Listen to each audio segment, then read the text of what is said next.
My wife's family thought I was only after her because of their wealth. What they didn't know was that one of my shell companies was their biggest customer. They disowned their daughter because she insisted on marrying me instead of the man the family wanted. So we left, but what happened next was rather unbelievable. Let me tell you how everything unfolded. First, let me quickly thank you for your continuous support. This means a lot to us. If you enjoy the stories we share, kindly subscribe to this channel. It will be great if you can leave a comment on which city you are watching from. We might just give you a shout out in our next story.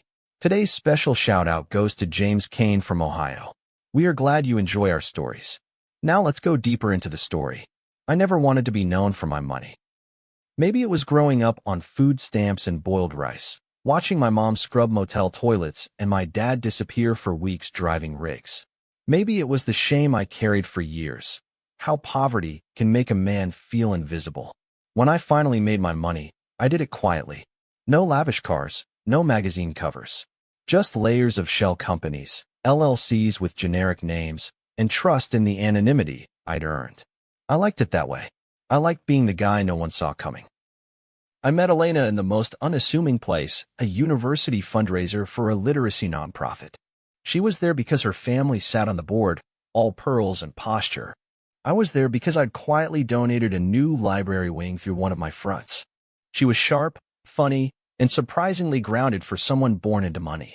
She laughed too loud, challenged my opinions, and asked me questions like she actually cared about the answers. I liked her instantly. More than that, I trusted her. That scared me. We dated for over a year before I proposed. It wasn't some over-the-top gesture with drones and champagne towers. It was just us on a hike overlooking the valley, her hands dirty from scrambling up a ridge, her hair a mess from the wind. I pulled out a ring I'd been carrying for weeks, scared out of my mind. When she said yes, she cried. I did too, though I'd never admit it to anyone but her. The storm came quickly after. Her family, the Cartwrights, weren't just wealthy. They were the kind of wealthy that walked into a room like they owned the floor beneath your feet. Her father, Frederick, made his fortune in logistics and distribution, building an empire off the back of cheap labor and ruthless efficiency. Her mother, Diane, came from old banking money and made a show of pretending she didn't enjoy the power that came with it. From the moment they met me, they assumed I was chasing a payout. He's charming, her mother told Elena, but he's clearly after something. Her father didn't mince words. You're marrying down, Elena. You have no idea what that will do to your future. To our name. I stood there, holding her hand while they said those things, pretending not to flinch. They knew nothing about me. Not the holding company that owned their second-largest distribution partner. Not the fact that I'd once bailed out one of their factories during a union strike under a different corporate name. They didn't know, and I didn't tell them, because it wasn't about showing them who I was. It was about who Elena believed I was. They gave her an ultimatum 2 weeks later. Either she marry Christopher Wells, a clean-cut, Ivy League legacy who just made partner at some venture capital firm, or be cut off completely. We're offering you security, her mother said. You're choosing chaos. She chose me. The night she packed her things and left the estate, she didn't cry. I did. I cried for her. For what it meant to walk away from the only life she'd known. For the way her father slammed the door behind her. For the icy silence that followed us both. But I didn't stop her. I carried her suitcase down the long driveway, holding her hand the whole way. And then I made a quiet phone call the next day to terminate the logistics contract. The one her father's company had relied on for 15 years. The one he never realized was tied to me. Not out of revenge. Just to remind myself that I was never chasing their wealth. I was already sitting on mine. We moved into a small townhouse on the edge of the city. Nothing fancy, 2 bedrooms, creaky floors, and a patch of overgrown garden we never quite tamed. Elena decorated it with second-hand furniture and mismatched frames. She called it ours, and I tried not to feel like she was giving up a palace for a hut. But she never complained. Not once. If anything, she seemed lighter without the burden of trying to please people who never really saw her. Still, I could see it in her eyes at night, just before she fell asleep, this quiet ache, a mourning for something unspoken. She missed them. Even when they hurt her, even when they cut her off, she still missed them. That's the curse of family. It doesn't let go just because it lets you go. The ultimatum had been brutal. They summoned her for brunch, Formal, cold, and painfully orchestrated. Frederick sat at the head of the table, navy blazer crisp, voice like steel. "You still have time to rethink this," he said, not looking at me. "I already have," Elena said. Her voice didn't shake. "I'm marrying him." Diane didn't even blink. "Then we'll consider your trust null. Your accounts will be frozen. You will no longer be affiliated with the Cartwright estate." I looked at Elena then, waiting, hoping she'd see some flicker of love in their eyes. But they gave her nothing. Not even a tear. Just the cold efficiency of a business decision. And that's when I saw it, not sadness, but rage, flash across her face. "You're choosing a spreadsheet over your daughter," she said. "You think love is a liability." Frederick folded his napkin with maddening calm. "No, we think prejudgment is." We walked out. No hugs. No apologies. Just the heavy door clicking shut behind us like the final punctuation of a cruel sentence. The next morning, I terminated the contract. I didn't tell Elena. Not right away. I needed space to figure out what part of me was acting out of principle and what part was wounded pride. That contract had propped up their West Coast operations for nearly 2 decades. Without it, they'd be forced to renegotiate with newer, riskier partners or cut entire divisions. I knew it would hit hard. That's what made me hesitate, because I didn't want her to think I was punishing them through her. But 3 days later, she asked, "Did you do something?" We were sitting on the porch, sharing coffee in silence. She looked at me the way she always did, straight through the layers I tried to hide behind. "I did," I said. "I pulled the contract." She nodded slowly. "Because of me?" "No," I said, after a long pause. "Because of me."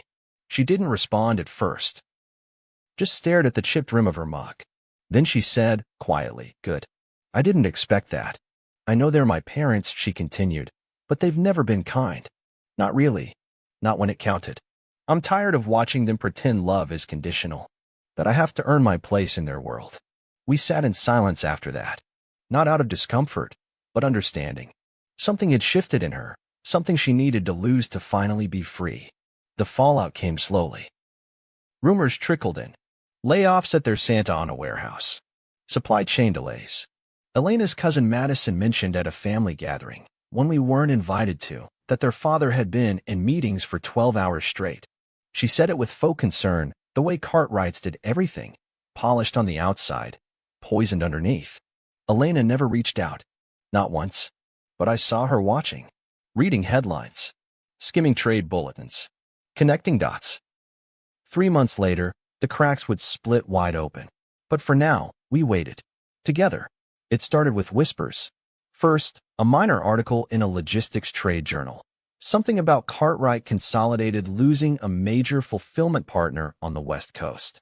I only saw it because I monitor all my company's names through automated alerts. The shell company listed in the article, Noble Track Systems, was mine. Or rather, mine through 3 degrees of separation. Nobody would have traced it unless they were looking very, very hard. Then came the layoffs. Elena heard about them from Madison again, who always called under the guise of checking in. This time, her voice was even breathier, like she didn't want to admit what she was telling us. "Did you hear what happened at the Ontario site? They cut 40 people, just like that. Dad won't say why." Elena listened quietly. "I'm sorry to hear that," she said, emotionless. "You should come by. Mom's birthday is next weekend." "No, Madison," Elena said, cool as glass. "I really shouldn't." The call ended with an awkward silence and a forced "take care." And then the real cracks began to show. Their stock price dipped, slowly at first, then sharply over the course of 2 weeks. Some press releases came out, vague language about strategic restructuring and logistics alignment. The kind of PR speak that hides real panic. I saw the earnings call transcript. Frederick stumbled through it. The polish was gone. So was the confidence. I knew what was happening, of course. Their cost of operations had quietly doubled.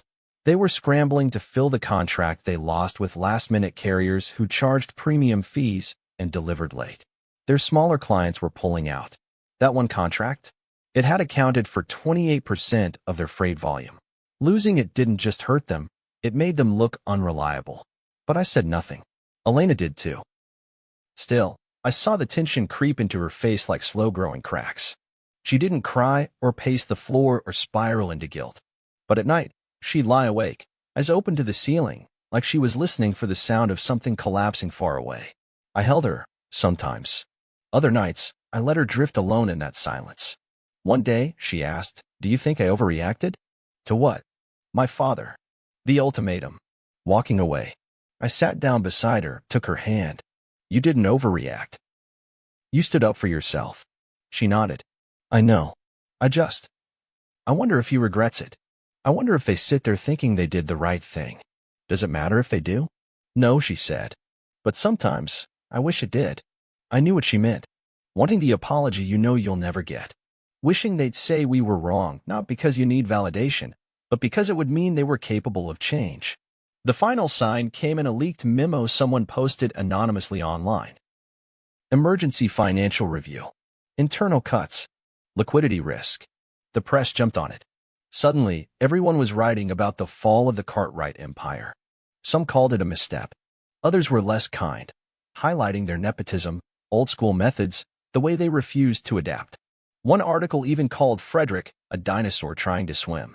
Elena printed that one out. Didn't say why. Just tucked it in her journal. We never danced on their downfall. But we didn't mourn it either. This wasn't vengeance. It was consequence. They drew the line in the sand. They just never expected it to shift beneath them. The invitation came in the form of a white envelope, slipped into our mailbox with no return address. Elena recognized the handwriting instantly, her father's.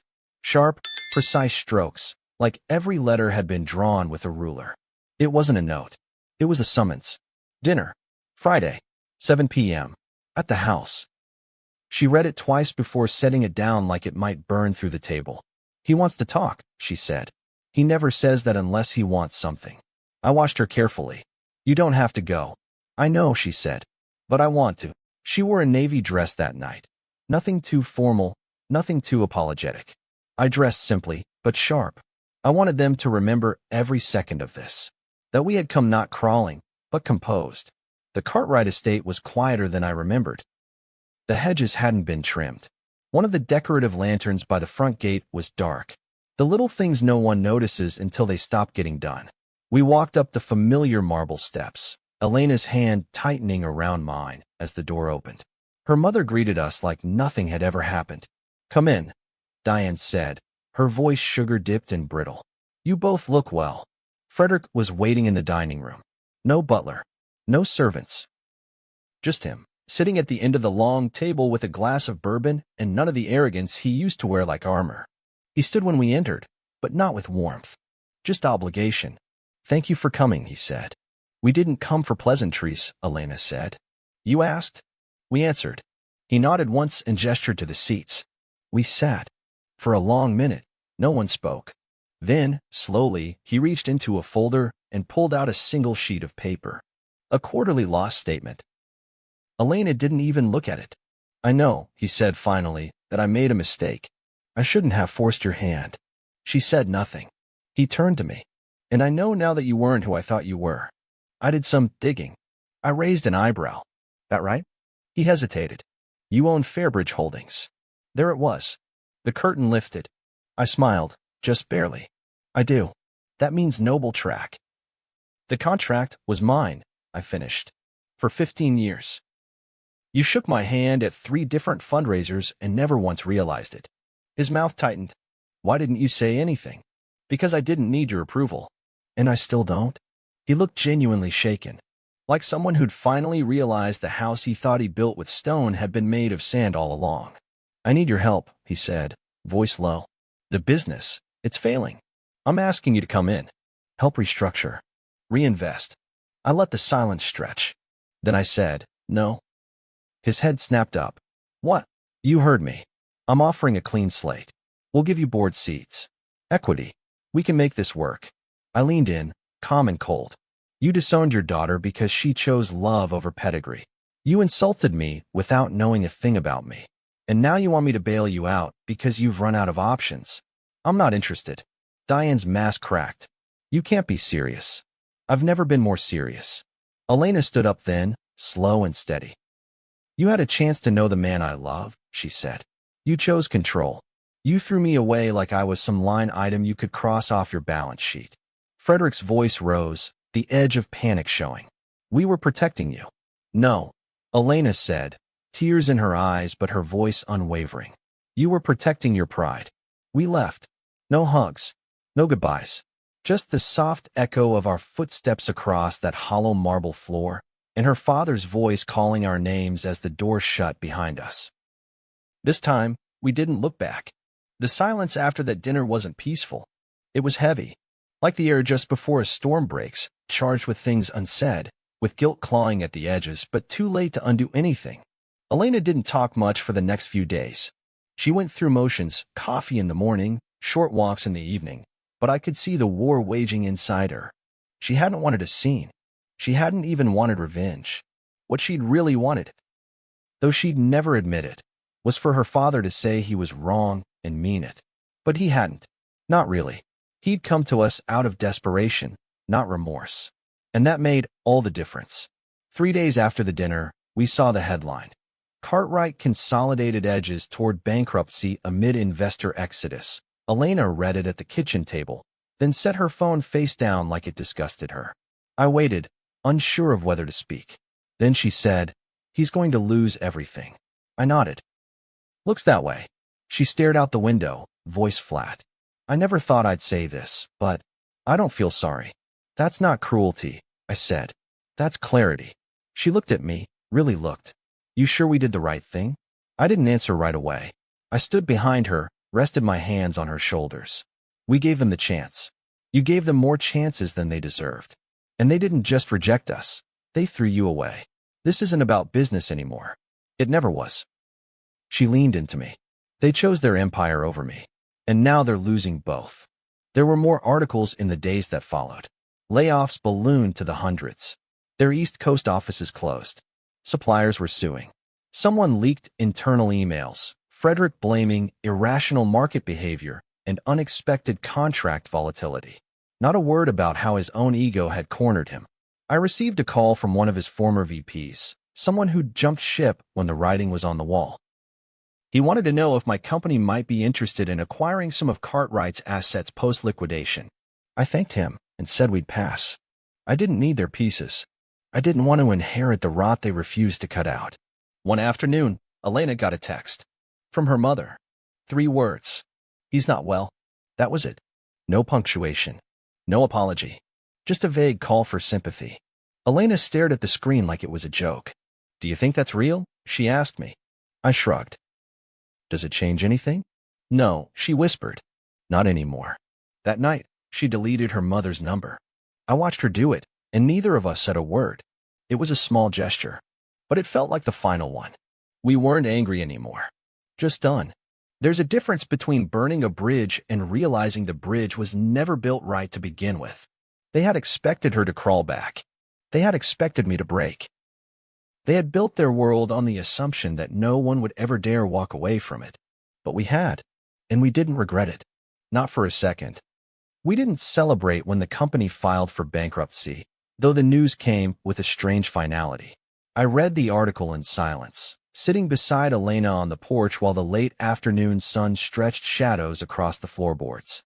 The Cartwright name, the one they'd guarded so fiercely, was now dragged across headlines as a cautionary tale. Legacy crumbles. A house built on ego. Too big to see the fall. It didn't bring satisfaction. Only a deep, quiet stillness. Elena folded the newspaper without saying a word and placed it in the recycling bin. Just like that. Like she was discarding the last artifact of a past that no longer held her. "Does it feel over to you?" she asked me that evening, her head resting on my chest. I thought about it for a while. I think it was over the moment we walked away. Everything since then, that was just the echo. She nodded. "I don't miss them. Not really. I miss what I thought they could be." That line stuck with me. Because that was it, wasn't it? The grief wasn't for the loss of a family. It was for the fantasy, the hope that one day they'd change, that they'd choose her. But when people show you who they are, and then keep showing you, the most loving thing you can do, for yourself, is believe them. The call stopped. The text stopped. Even Madison fell silent. We heard that Frederick had moved into a smaller home upstate. Rumors swirled that he was ill, stress-related, maybe heart. We didn't follow up. We didn't ask. The last time someone from that family reached out was when Diane sent a long-winded email detailing everything they'd sacrificed and how family should find its way back together. Elena didn't respond. She printed the email, folded it in half, and burned it in the kitchen sink. Watch the flames eat the ink. No more apologies for protecting my peace, she said. That line became our compass. We didn't build a life fueled by resentment. We built one rooted in respect. Our townhouse grew warmer with time. We invested in a small vineyard together, something Elena had always dreamed of. I took on fewer contracts. We focused on things that mattered, things that lasted. Some nights, we'd still talk about the past, not out of bitterness, but to remember how far we'd come. I used to think boundaries were walls, Elena said one evening as we watched the sun dip below the vines. They are, I replied. But sometimes you need a wall. Not to keep people out, but to keep yourself from being dragged back in. She smiled. I like our wall. We didn't win by destroying them. We won by refusing to let their choices define our future. And in that choice, we found something they never truly understood: freedom. If you found yourself caught up in the emotion and complexity of this story, don't forget to like, subscribe, and share it with someone who appreciates powerful narratives about love, loyalty, and standing firm in your boundaries. Your support helps us bring more of these real, resonant stories to life. See you soon in the next one.